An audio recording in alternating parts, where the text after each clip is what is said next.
देशों में इस्लाम से जुड़ी मॉडरेट, टॉलरेंट और इंक्लूसिव संस्थाएं और परंपराएं हैं।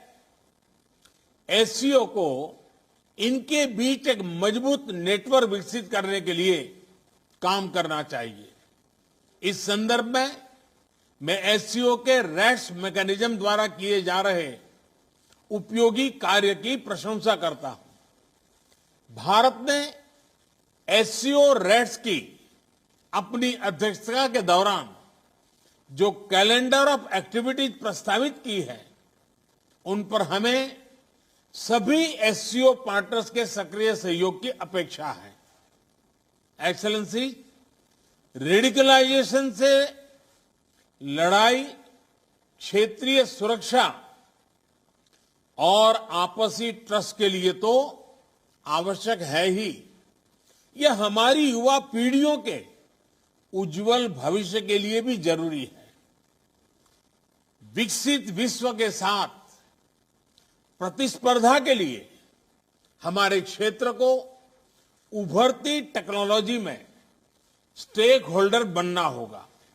इसके लिए हमें अपने प्रतिभाशाली युवाओं को विज्ञान और रैशनल थिंकिंग की ओर प्रोत्साहित करना होगा। हम अपने एंटरप्रेन्योर्स और स्टार्टअप्स को एक दूसरे से जोड़कर इस तरह की सोच, इस तरह की इनोवेटिव स्पिरिट को बढ़ावा दे सकते हैं।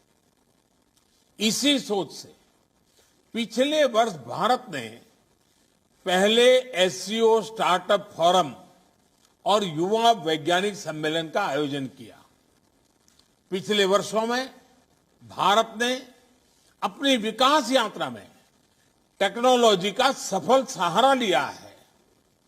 चाहे फाइनेंशियल इंक्लूजन बढ़ाने के लिए यूपीआई और रुपे कार्ड जैसी टेक्नोलॉजीज हो, या कोविड से लड़ाई में हमारे आरोग्य सेतु और कोविन जैसे डिजिटल प्लेटफॉर्म्स, इन सभी को हमने स्वेच्छा से अन्य देशों के साथ भी साझा किया है।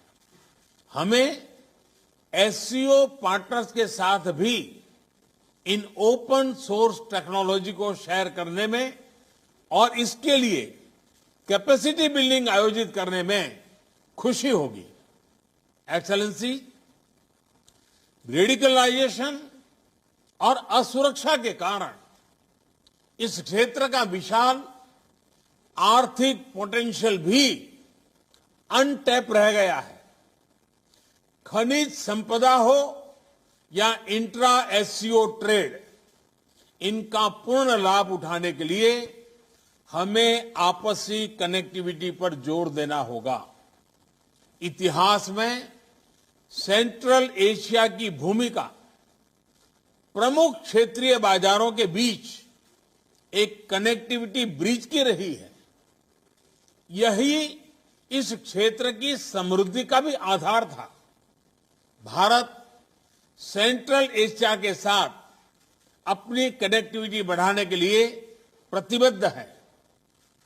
हमारा मानना है कि लैंडलॉक्ड सेंट्रल एशियाई देशों को भारत के विशाल बाजार से जुड़कर अपार लाभ हो सकता है।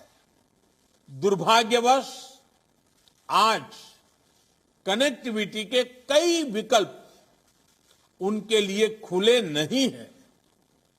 ईरान के चाबाहर पोर्ट में हमारा निवेश और इंटरनेशनल नॉर्थ साउथ कॉरिडोर के प्रति हमारा प्रयास इसी वास्तविकता से प्रेरित है। एक्सेलेंसी, कनेक्टिविटी की कोई भी पहल वन वे स्ट्रीट नहीं हो सकती। आपसी ट्रस्ट सुनिश्चित करने के लिए कनेक्टिविटी प्रोजेक्ट्स को कंसल्टेटिव, पारदर्शी और पार्टिसिपेटरी होना चाहिए। इनमें सभी देशों की टेरिटोरियल इंटीग्रिटी का सम्मान निहित होना चाहिए। इन सिद्धांतों के आधार पर एससीओ को क्षेत्र में कनेक्टिविटी प्रोजेक्ट्स के लिए उपयुक्त नॉर्म्स विकसित करने चाहिए।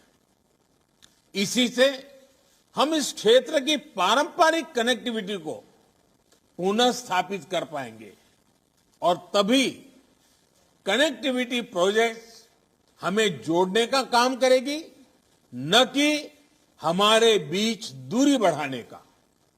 इस प्रयत्न के लिए भारत अपनी तरफ से हर प्रकार का योगदान देने के लिए तैयार है। एक्सेलेंसी, एससीओ की सफलता का एक मुख्य कारण यह है कि इसका मूल फोकस क्षेत्र की प्राथमिकताओं पर रहा है। रेडिकलाइजेशन, कनेक्टिविटी और पीपल टू पीपल संबंधों पर मेरे सुझाव एससीओ की इसी भूमिका को और सबल बनाएंगे। अपनी बात समाप्त करने से पहले मैं हमारे मेजबान राष्ट्रपति रहमान का एक बार फिर धन्यवाद करता हूं। उन्होंने इस हाइब्रिड फॉर्मेट की चुनौती के बावजूद इस सम्मेलन का बेहतरीन आयोजन और संचालन किया है। मैं आगामी अध्यक्ष उज्बेकिस्तान को भी शुभकामनाएं देता हूं और भारत के सहयोग का आश्वासन देता हूं। बहुत बहुत धन्यवाद। That was India's Prime Minister Narendra Modi there addressing the plenary session of the SCO, the Shanghai Cooperation Organisation. Remember, this time it is taking place in Dushanbe, the capital of Tajikistan.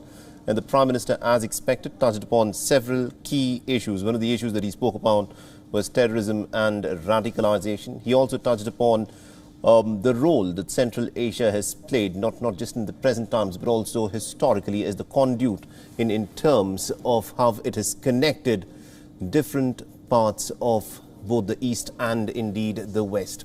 Now, this of course, was an important address that the Prime Minister, of course, made, touching upon several key issues that are relevant for the people of India.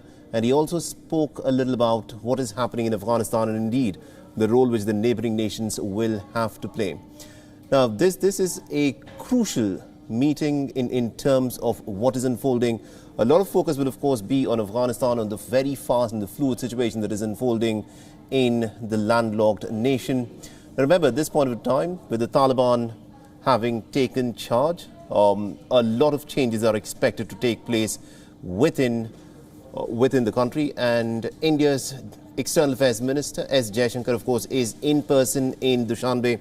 He is, of course, leading the Indian delegation that has gone in person to Dushanbe. And, of course, the other heads of states are also present. Prime Minister of Pakistan, Imran Khan, is taking part. Remember, the SCO has other nations, which include the likes of China, Russia, Kyrgyzstan, Kazakhstan, Tajikistan and Uzbekistan, and India and Pakistan, of course, had formally joined SCO in 2017. And to give us more insights in terms of what the big agenda, of course, is for this plenary session of the Shanghai Cooperation Organisation, we joined in by WION's Siddhant Sibil. Now, good afternoon to you, Siddhant. We just heard the Indian Prime Minister speak and he touched upon several important aspects. We were expecting this, and Afghanistan, of course, remained the key focus. And he also touched upon how it is important at this point of time to, in fact, deal with the issues of terrorism and also radicalisation in the region. Well, yes, Mohammed, a significant speech by the Indian Prime Minister Narendra Modi at the SCO Summit focused on many things. Expectedly, Afghanistan was mentioned because, remember, Afghanistan's stability is a stability for the entire region. Two SCO countries host Tajikistan and Uzbekistan, as well. They share land border with Afghanistan. Instability in Afghanistan impacts them. But what is significant in terms of the Prime Minister's speech is that very early on in his speech, he welcomed the Iranian presence, the expansion of the group, the addition of Iran into SCO. The legal process is going to start, and we know that India and Iran are allies, but also welcoming the dialogue partners Saudi Arabia, Qatar and Egypt, countries with which India has close relationship. What is interesting is in terms of the Indian Prime Minister talking about is Sufism. It's perhaps for the first time that the Indian Prime Minister has talked about Sufism at an international forum and at the SCO meeting as well. SCO, of course, has a number of Central Asian countries where Sufism has been a dominant phenomenon, a culture. It's a cultural aspect of Central Asian countries. He, of course, talked about connectivity as well, which is on expected lines, given the fact in the past as well, the Indian side has talked about connectivity being transparent. This is a reference in terms of, without naming China, how the Chinese connectivity projects are something which are not transparent. These are projects which violate sovereignty. We know that China-Pakistan economic corridor passes through Pakistan-occupied Kashmir. But if we talk about the connectivity project, the Indian Prime Minister batted for two connectivity projects in which, of course, India has a major stakeholdership. One, of course, is Chabahar in Iran, in which India has invested a lot and provides India a gateway to Afghanistan and Central Asian countries. Of course, there are worries over the Taliban takeover and the future of Chabahar. But Chabahar is also key to the North-South international transport corridor. So now this transport corridor connects Mumbai via Chabahar to Moscow. So Mumbai to Moscow in a much more cost-effective way rather than taking a longer route to Europe through the Suez Canal. So this is something that the Indian Prime Minister talked about. But it's just a start of the summit. And we also saw the Tajik president, who is the host of the summit, talking about various issues, including two important issues. One, of course, Afghanistan, again expectedly, but about Panjshir, he condemned the Panjshir blockade, and now that is interesting in terms of the evolving relationship between the Tajik government and Taliban. We know that the Tajik government is not very happy with the developments in Afghanistan. They obviously are not very happy with the lack of representation of Tajiks in the Taliban government. They don't see the government being inclusive, and in the past as well, they have talked about this development in Afghanistan. Absolutely indeed, Siddhant. Thank you very much indeed for joining us and getting us all those insights there. WION is now available in your country. Download the app now and get all the news on the move.